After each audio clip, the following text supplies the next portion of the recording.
Recently, I played through the entirety of Uncharted 4 and got the Platinum Trophy. Now, I had so much fun with that, I decided to go and torture myself with the entire Nathan Drake collection, which contains the first 3 Uncharted games. Each have very similar trophy lists and are relatively short at around 15 hours apiece. But boy oh boy do they have very different experiences. I became a goblin and played through all of them in under 2 days, driving me to insanity. And I also lost a controller in the process. But we don't talk about that. Anyways, the Uncharted Trilogy Platinum trophies span across 3 games with 142 trophies to obtain. The goal in each of these 3 games is to beat them on crushing difficulty, seeing as that is the hardest part. I first began the journey with Uncharted 1, Drake's Fortune. This is the first game in the Uncharted series and the beginning of greatness. The game begins by crashing a ton because it wants to stop you from playing right now, so you don't have to suffer for the next day straight. I, however, didn't yield to his warnings and continued on after it let me finally play. Such a good remaster. Cap. We begin by pulling Sir Francis Drake's coffin out of the sea, who is apparently Nathan Drake's grandpappy. This weird girl, Elena, who follows us around the entire game, decides to record our crimes so it's easier to convict ourselves. Inside the coffin, there is absolutely nothing, but these pirates must have had a hard-on for Elena because they still tried to rob it from us. So much so that our boat caught on fire and blew up. As we are dipping ship, Elena forgets her camera and runs back for it, signifying she values a camera over her own life. Typical millennials. Sully, who was basically Nathan's daddy, saves us from the middle of the sea and getting assaulted by horny dolphins. We take a pit stop on a beautiful island, and the boys decided it's officially a boys' trip and leave Elena's ass stranded as she watches us leave spitefully. I found my first ever treasure and got my first trophy of many, many more. Nathan and Sully go explore some super safe looking caves and then stumble across a Nazi U-boat. And I instantly felt sick thinking about that one game's platinum trophy. So like any curious American would, Nathan just jumped right into the boat and witnesses a lot of war crimes right in front of him. Eventually, he finds a map to the next place we need to go. However, Sully's butthole was gaping wide and the game's main villain just strolled right on in there. Anyways, he heard absolutely everything and sees both of us as disposable and tries to kill us. Thankfully, the boat blows up and I have a chance to run away. Unfortunately, I slipped and fell to my death. Thanks for watching. Psych, we found Elena in the forest and now she has nowhere else to run.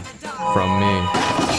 My sexual attraction must wait because there's lots of other bachelors on this island, and I kill so many of them, I got a trophy for being a headshot expert. Surprisingly, this first game, which came out in 2007, had in my opinion the best combat out of the 3. Now this is essentially a parkour game, so the combat overall isn't very good, at least when comparing it to games like Call of Duty. This mission basically just sets up the theme for the rest of the game. Wander around a cave and find something expensive. And then as you leave the cave, the enemy shows up from the shadows to steal it, doing zero work themselves. Gotta love capitalism. Nonetheless, Giga Chad Nathan Drakey Boy found a cool little map and we escape off the island to go hunt down the treasure further with Elena. Also, Nathan thinks Sully is dead because he got shot, apparently.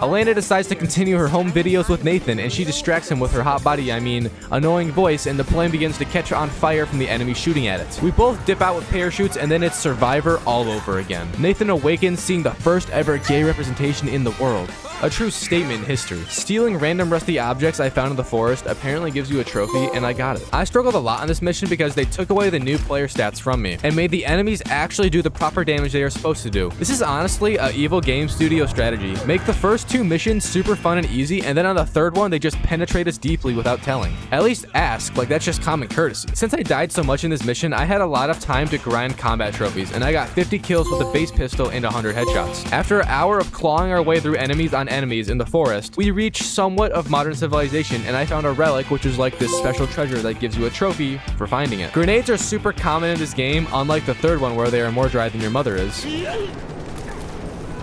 I got 30 kills with them already in my playthrough for another combat trophy. I then found some more random treasures, getting another trophy for those. In every one of the trilogy's platinums, there is a certain kill count per gun. While that could be 30 or 50 like I do with the AK, because I have been getting my ass torn apart still in the same mission. The whole premise of this mission that has been torturing me for like the past 2 hours is about Elena, who we are after since she's just waltzing around this damn place and apparently the enemy can't find her at all. Anyways, Nathan finally spots her and the girl is just filming her damn documentary. I gotta give it to her. She's dedicated to the craft at least. This does make our boy Nathan fall off the ledge though and get thrown into a non-regulated prison. But this gives us time to reflect and also meet the game's like second main villain. He's not super important and he just dies later on anyway. Elena finally does something and saves us from the prison showers. We then ride in a car and shoot out the back as we escape in absolute stealth.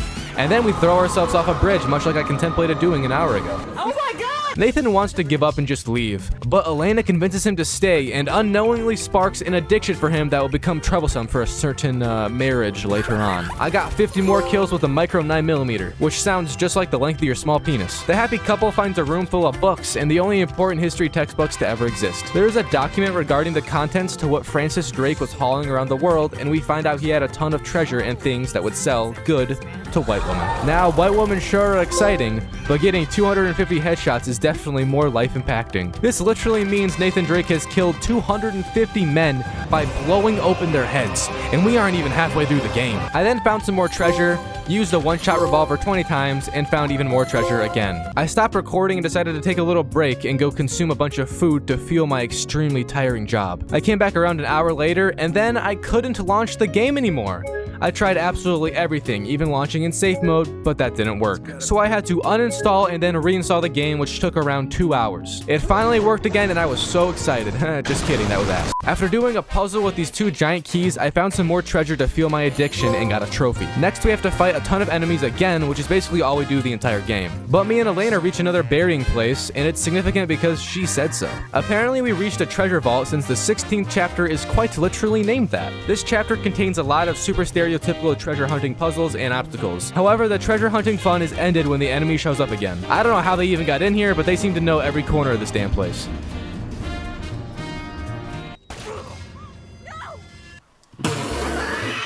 After the overwhelming amount of cancer, Nathan sees Francis Drake's dead body molting away on a random curb underground. I think he even shed a tear from disappointment in his grandpappy's failure. We actually team up with one of the main villains because there's these super odd-looking monsters chasing after us, and they don't look very human. Within all this constant harassment, I was running and gunning a lot and got a trophy for it. This game turned into a horror game so fast, and we end up surrounded by dead people and horribly lit rooms, which is the real crime. I got a trophy for kills with the MP40, some random pistol, the M4 rifle, and I found some more treasure while exploring the catacombs with my daddy Sully. What did he say? We reach the final mission and have a ton of super annoying combat. I died here so many times, it kind of drove me a little bit insane. But after suffering for like an hour straight, I kicked the final boss in the nuts and finished the game, receiving the 4 difficulty trophies for beating the entire game on crushing difficulty. Nathan and Elena hug each other as death and destruction surrounds them. Truly a wild How I Met Your Mother story. Now it's time to do the cleanup for this game's platinum trophy, which is relatively easy if you know what to do. I, however, was still getting used to the way these trophies work, but I went back and collected the 1 treasure that I missed to get that trophy. And then I did the 3 speedrun trophies, which weren't too bad, but I did fail once or twice and lose like 6 brain cells in the process. After that, the next phase is to just do a bunch of combat trophies while using the bonuses, which makes it super easy. This took me around an hour to do all of them because I hadn't really utilized anything aside from just hiding and shooting my gun with the entire game. I finished the Uncharted 1 Platinum in around 12 hours and then instantly hopped onto the second game. Uncharted 2 Among Thieves is definitely my favorite out of the trilogy. I like to phrase them like this. Number 1 is the best for combat, and I think they did that on purpose since basically the entire game you just fight people. 2, I would say, has the coolest missions in terms of grand things that happen like train crashes and other assortments of goodies. And then the third one, which I just despise with everything. I hate that. I hate that game. I hate it. I hate it. Anyways, the trophy list for all these games is quite literally the same. So we begin by just playing through the game on crushing difficulty. The second one introduces us to a lot of flashbacks for the first time in the Uncharted series. We start off hanging from a falling train, and after scaling it just like in the new Mission Impossible movie, we then have a flashback to our supposed friends and business partners. Wink, wink. After that, I found my first treasure for a trophy. We get another flashback, and our boy Nathan is finally doing it. He's losing his virginity. But that girl's voice actor sounds like a man, so I'm a little worried for Nate. Back in the snow biome, we find this cool-looking treasure thing that acts as the key for this entire game when entering ancient areas that are all mystical and totally realistic. Again, we have another flashback, but this time it sticks more, and we begin to do some real missions. The first one, we see how we begin the whole journey, and it's by stealing some info from a museum with Flynn and the girl. We find it, and as Nathan solves the puzzle within the treasure, Flynn decides to take that info and then backstab us, leaving us to dry as the museum guards surround us. But I escaped because I have a giant schlong. Just kidding, I got captured. Then I sat in prison for 3 months until Daddy Sully saved me with that absolute dime piece Nathan knows deeply. The next mission is in Borneo, which is where a lot of the game takes place. I got a trophy for killing some dude with only my hands, and then finding some treasures. Nathan and the squad then roll up on some dead dudes swindling away into eternity. But before he goes, we steal his belongings like any good Samaritan would. And shocker, he had that thingy Nathan found in the snow biome. Then we get chased off the island and jump to safety, totally not breaking both of our legs and dying. Apparently we jumped so far we landed in Nepal, which is crazy since that place is just not nearby at all. Retard or what? This whole strain of missions has us in the city, and there is just a straight up war going on around us the entire time. Before all that fun, I found the relic in this game giving me a trophy. I got quite a few combat trophies as I perused through the war-ridden city, and I also accidentally went into photo mode for my fat fingers. On this mission, we also find Elena, who apparently is just documenting crimes with her new man. But Nathan has nothing to worry about because he gets shot and dies like 5 minutes later anyway. And the man who puts Elena's boyfriend, cameraman, out of misery is also the main villain of this game. However, he looks like he belongs in the Wolfenstein franchise instead. We get left with just Elena, and I couldn't think of a worse punishment. I mean, spending time with my aunt is pretty bad, but still, I got a trophy for collecting treasures and then a few combat ones since I got stuck again with this combat section. Now this game has been fun until now, but we literally hijack a train, and this is where the fun truly starts to leak out. Like your girl does. This train section was a ton of fun, but also super annoying since I died a lot. And when I say a lot, I mean a lot. Mostly all to the stupid helicopter, which just strolls up on you at the very end and punishes my anus. We ride the train through like 23 different biomes and eventually end up in the snow area, and I got a combat trophy. Shortly after, we have another super fun boss fight with a dude who just carries this giant minigun the whole time. And on crushing difficulty, if you get shot twice by it, you die. And I did die. A lot. But I got another trophy for headshots, so it wasn't all in vain. This mission actually leads back to the very first one we did, and we end up continuing from that point. I got a few stealth kills and then another combat trophy. Nathan ends up nearly freezing to death before being saved by a random dude who's just traveling around the frozen wasteland. What a good coincidence. He takes us back to his village where a whole community lives and thrives. And even Elena is there somehow. She and this other dude point us in the direction of the rest of the game, and we joined a stranger who saved us in ice caves, which are even more dangerous than normal ones. While in these caves, a few important things happen, but not too important for me to care to make a joke about any of it. I simply just found some treasure and got a trophy. But once we return to the village, all hell is breaking loose, and we get another swell old combat mission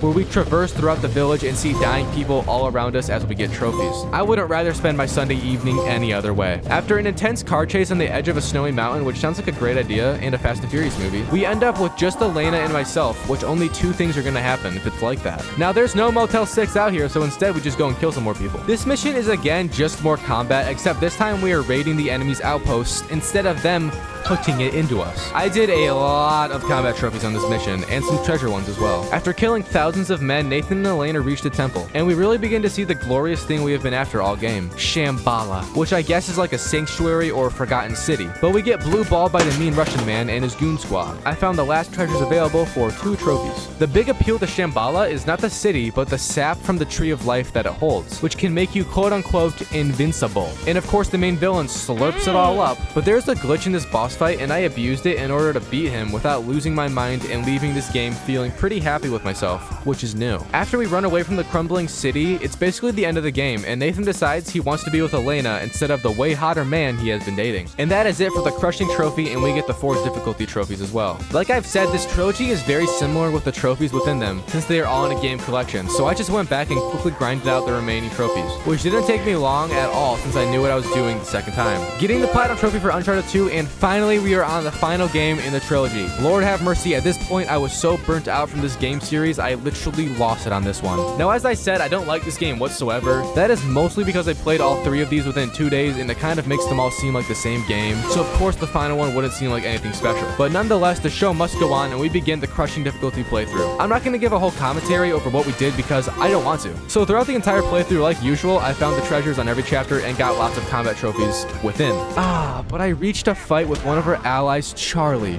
who got drugged by the enemy's people and became super hostile towards us all. Now, I wasn't paying attention when they first introduced the melee combat in this game because it's a huge part of it. And when you play on crushing difficulty, it doesn't tell you the buttons you need to press, so I didn't know you also had to spam circle and not just press Y when fighting people. This led me to lose this fight so many times, and I eventually just snapped and slammed my controller on my desk. Now, I posted this picture in the community tab on my channel, and lots of you wondered how in the world it even got destroyed so badly. Basically, I smashed it and like half of it was broken, but it was all still intact. So at that point, I decided to just slam it until nothing was left, because if you're gonna break a controller, then you gotta really break it. You know, those things are straight out of China, so you gotta let them know what's up. Thankfully, I had another controller which I used for the rest of the playthrough, and I actually beat Charlie on my first try with my other controller.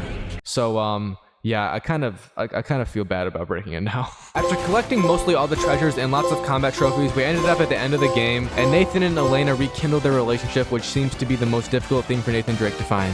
love. Finally, after receiving the trophies for difficulty, it's cleanup time, and I went back and did all that crap, which actually took me quite a while since this game had the most trophies in it, and a very weird bonus screen where half the guns weren't even available to use like they were in the past few games. I received the platinum trophy for the third game and accomplished my objective from the start. Honestly, I did this pretty fast and had a decently fun time. Yes, it was a giant grind and kind of annoying, but it was 100% doable and I'd do it again. Make sure to drop a like and subscribe for more, and thank you all for watching.